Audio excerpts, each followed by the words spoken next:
Hi, it's me, Ingrid INFP, and I want to recount my terrible day yesterday.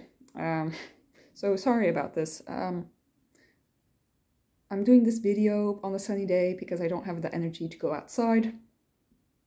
I finish early nowadays because I'm on part-time sick leave, so I work 75%. So I start work at 9 and finish at 4. But the days are getting shorter, you know, and so I need to take all the sunlight I can, but I can't because I'm too tired. Anyway, on Monday, I was feeling terrible because I stupidly did not listen to myself and I still took mirtazapine.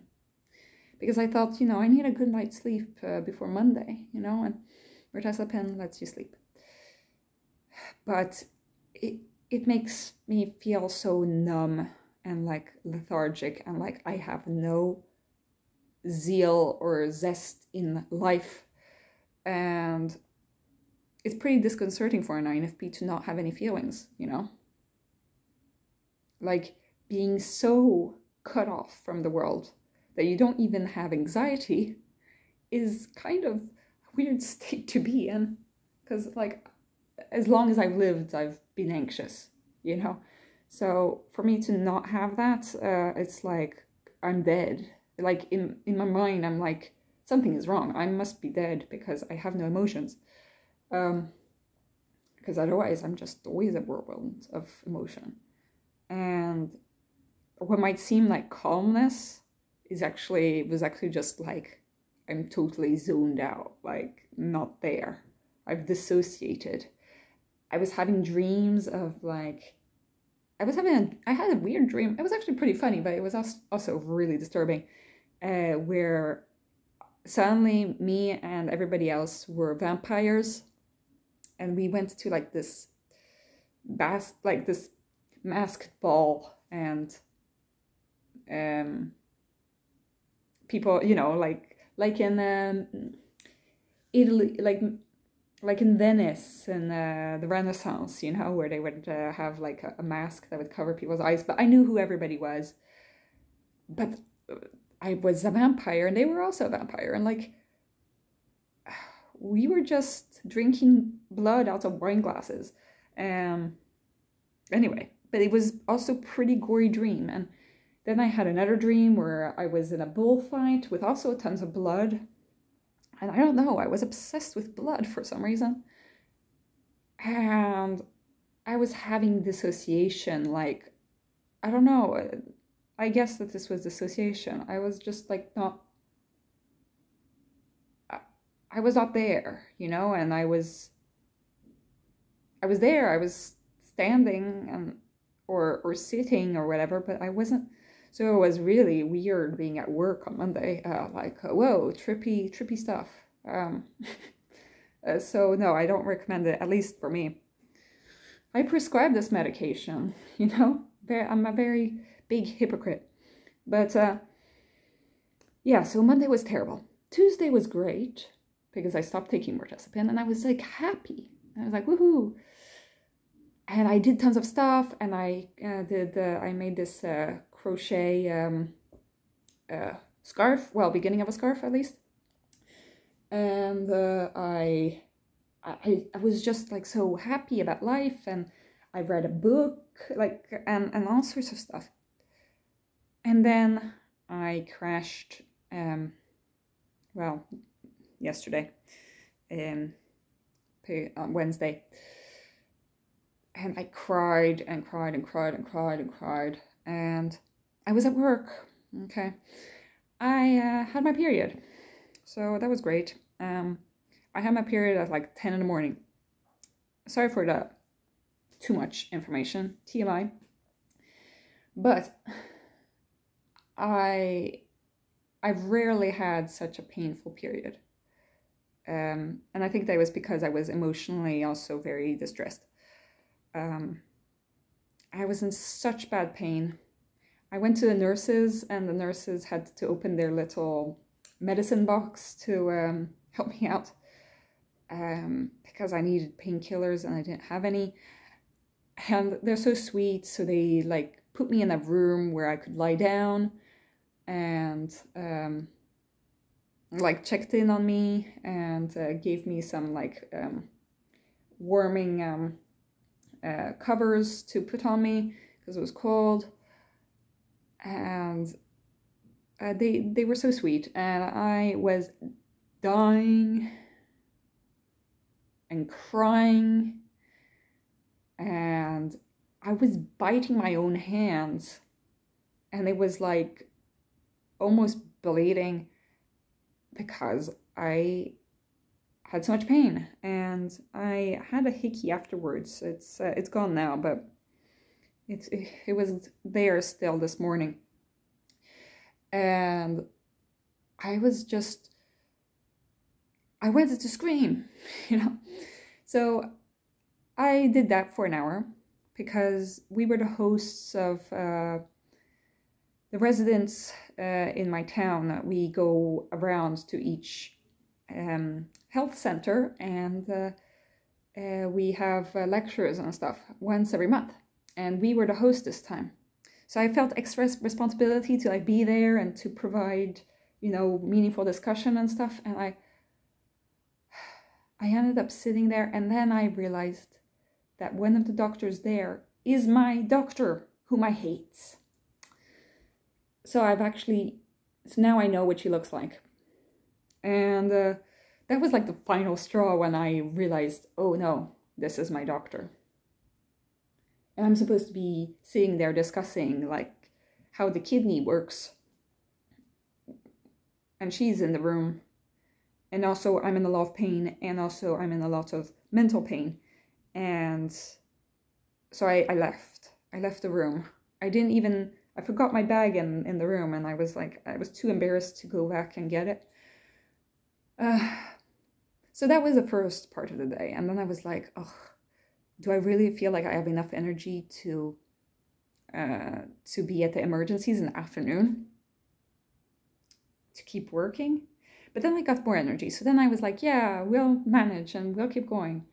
And so then I was at the emergencies, and I had kind of, you know, I had okay patients, but then I had one patient who's really old and really sick. And I've met her before, but she was like not doing well. She hadn't like eaten or she didn't drink anything, and she'd been like, and her memory was shit, so she couldn't remember if like she had chest pains or not, which is kind of an important question.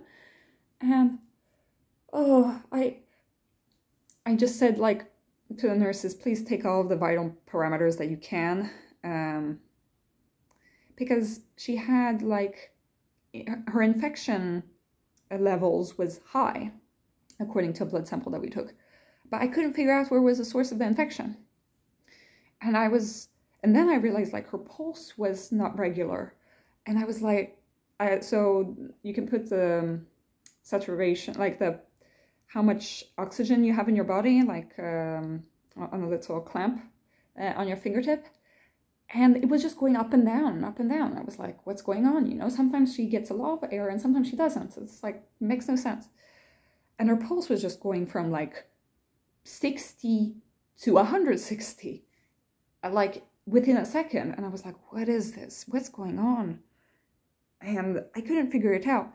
And I had to leave at 4 because I had my psychologist appointment at 4:30. And everyone knew about this. And this patient had come at 2, but she couldn't pee to get a urine sample. So I was working towards getting her a urine sample from her for an hour before I even met her and found out all this. And so then I went to the higher up doctor, and the ESFP doctor. He's the best, but it's like I went to him and went to ask him a question, but I was already feeling like I only have 15 minutes before I have to leave, and I didn't have all the information. And then he said, okay, well, this is what you do, when I told him the story.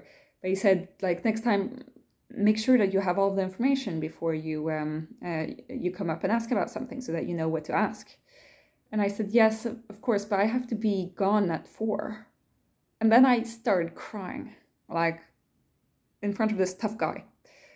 I just fell into tears, you know, sobbing. And he was like he knows my situation.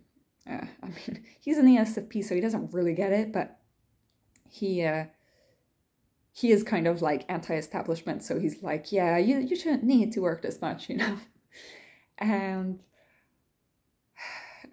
so he said, I'll take the patient, like, don't worry, go home, I'll take the patient.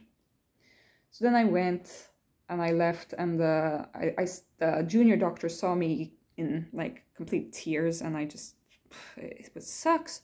Everybody saw me in tears that day. And then I went to the changing room, and then my supervisor saw me in tears, and she took pity on me and drove me to the psychologist. And we had pretty cool music in the car, actually.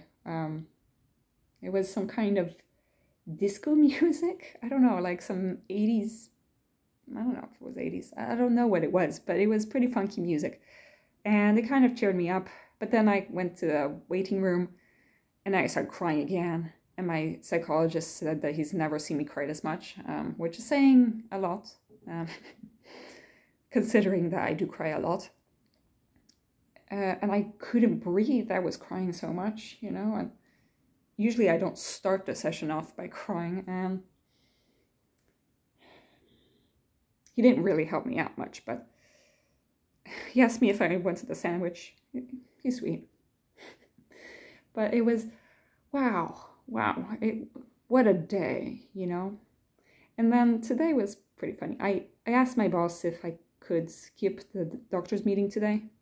And I actually missed a pretty important thing, because there were politicians came to my workplace. But apparently they just suck, because they're politicians, okay? And, well, you know, they're all diplomatic and stuff, but they don't really know what life is on the floor, you know, on the ground where things happen. So, of course, they just came to the meeting, but didn't come and, like, actually watch us work. Because if they watched us work, they would see me in tears, falling to pieces, okay? And they would realize, oh, shit, maybe healthcare needs more money. But no, instead they go to the meetings where everybody's sitting all nice and quiet, and, you know, anyway. I missed that meeting, and then my boss said, it's okay that you missed the meeting, but like, I'll see you in the afternoon. And I didn't take more to it. I was just like, oh, I guess that's well, we'll see each other in the corridor sometime. But he knocked on my door, and this is the funniest thing. My boss is in the NTJ, so he doesn't understand if I, like, he does, but he's, like, very awkward about it. So he knocked on my door, and he was like, am I disturbing? You know, he was like, sorry if I'm disturbing. And I was like, yeah, you know, like I was still typing something or writing something down. And he took my confused yeah to mean like, yes, you are disturbing me. Kindly leave at once, you know. And so he left. I turned around, and he like already left. And I was like, this is so weird. But also such a power move, you know. For me to like say, you are disturbing me. You're my boss, but and you're the one who pays me, and yet I have the power to make you leave my room because I'm such a busy and important person. I don't know, kind of funny situation. Because I think they wanted to talk about like what happened yesterday because he wasn't there. But yeah, so what I found out is that this person who had that patient I met who was really sick, my the doctor sent her to the emergency room and apparently she had all of these things at the same time, which is like so weird. And she didn't have any breast pains and anything else. She chest pains. She had a heart attack in 2 separate arteries out of the 3 that's there in the heart. And she had to get operated with like open heart surgery. 2, she had a new heart fibrillation. An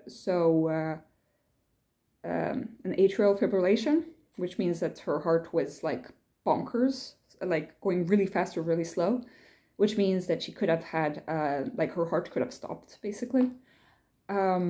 She had a pneumonia, so she had an infection, but that wasn't like a primary thing. She also hadn't taken her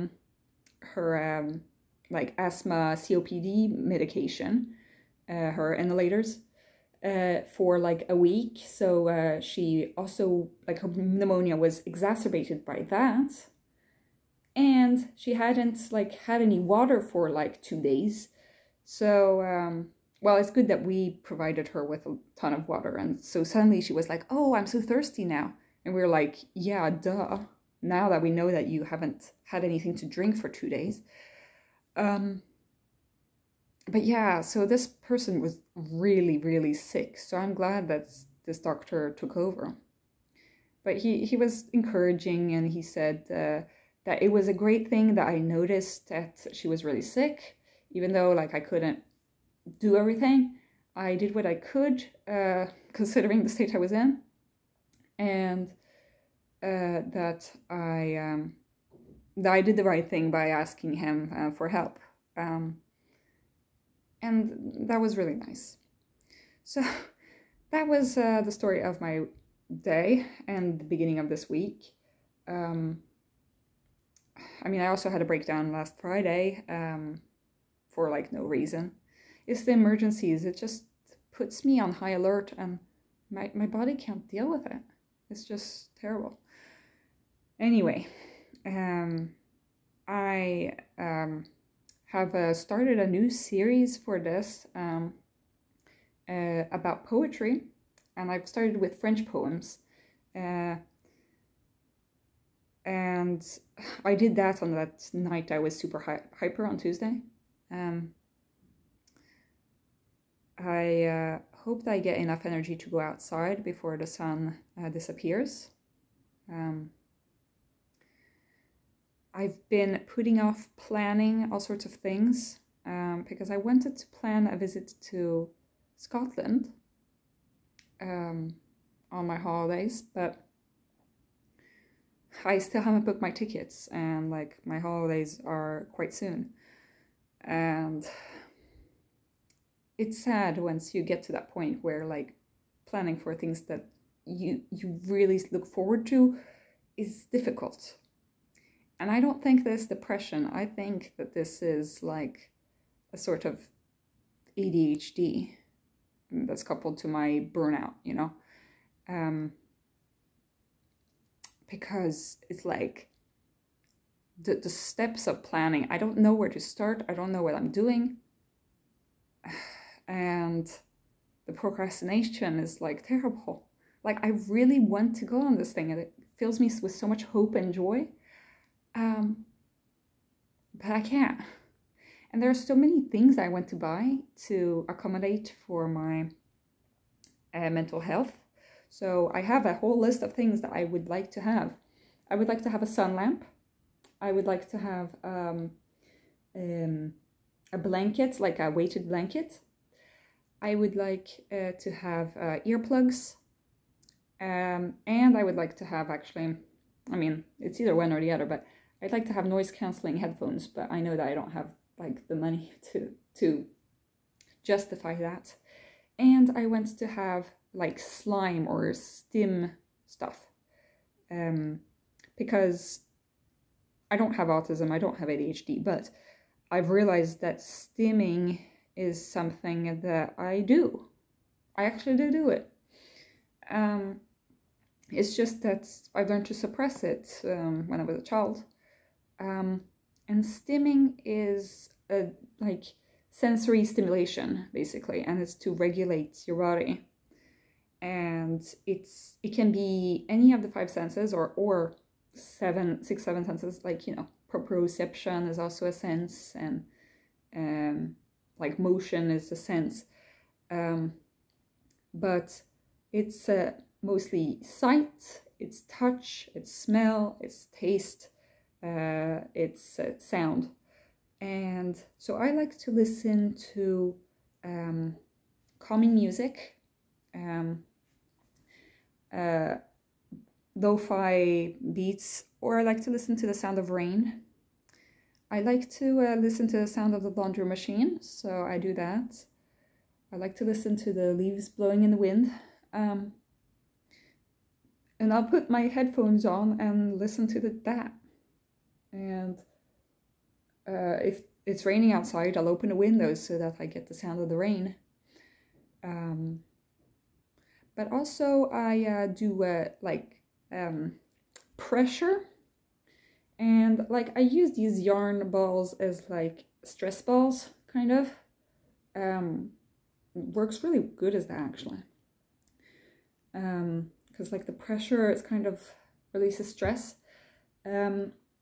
I also have made this especially so that I can have a little bit of texture. So I knit, like, I crochet this in one way here, so that it's like a little bit bumpy, you know, and this way so that it's not bumpy. So this is the part that I'm planning is going to go around my neck because it's not bumpy. And this is the, like, the stuff that hangs so that I can like touch it. And the stuff that's bumpy, basically. That's my plan anyway. I don't know much about crochet. It's turned out pretty okay, actually. I like know 3 different kinds of stitch, which is okay, considering I just started. But I have this, and I use this as like a stimmy ball, and I sometimes just like tangling and detangling these messes of like strings and stuff, and I like doing that. I also have done the typical autistic things, and they work. Like, strangely enough, they work. I do the rocking back and forth. Kind of feels nice, you know? Doing the rocking back and forth. It's like, oh yeah, I'm in the zone, you know? And it helps me to think, it helps me to concentrate. So I'll take any tips that, you know, I'll stop because I know that might annoy some people. A lot of stims when other people do them is like annoying to me. So like, I like chewing gum, but I hate hearing somebody chew gum, you know? So I try to not do it in public. Or like people clicking pens, like I know that is something that they do to stim, and, you know, even neurotypical people stim. It's something that everybody kind of does to a certain extent, like fiddle with your hair, or like I pick my neck, or like I touch my face. Or like I rub my arms, and I touch this little friendship bracelet. And I do these things, and they work. So I do the rocking, and I do the hand flapping. Like, I just go and hand flap, and I hand flap. And it just feels nice, okay? Like, it feels like all this pent-up energy can, like, get out somehow by flapping the hands. Or, like, I do this thing with my fingers like that, and I just like doing that. And it makes me feel more regulated. So I'm embracing it, you know. I try to do this when I'm at home, and try to allocate some time for doing this every day, because it's a kind of meditation, you know.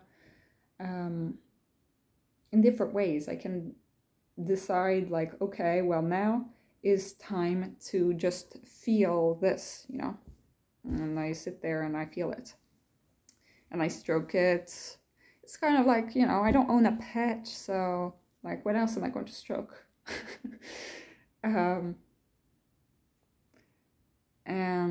Yeah, I live alone, so you know, sensory wise, I'm kind of touch starved. But yeah, it's interesting, like what we can do to regulate, and I've been working on like that kind of thing. When I'm feeling overwhelmed, which I do a lot. I'm so lucky to have the people around me and in my life that are so helpful to me. And I think that I'm developing actually a healthy thing with people. I think that I have like pretty good understanding of like where the boundaries go with different people. Yeah. Anyway, this was a long video about my tiresome week. I will be coming with more fun videos. I've been planning on doing a video about SI and how silly SI DOMs are sometimes. And I wanted to do another video about a cringy thing that I've done. Because I've been watching Bufo Perglinus videos in the Church of Bigfoot Represent. And Bufo has been talking about cringe and has created a band called Infinite Cringe with Y, where she has put up a list of like a track list for the album of a fake band, which really makes me laugh. I love it. And yeah, I just enjoy watching the INFPs on here do their thing. And yeah, so I'm going to do more fun videos, but there will be some like pretty in real life videos about my real life, which will be a little bit more depressing. But that's actually, in some way, I'm not feeling depressed. I'm burnt out, which is different. It's like I'm so tired, but I don't feel like hopeless. I don't feel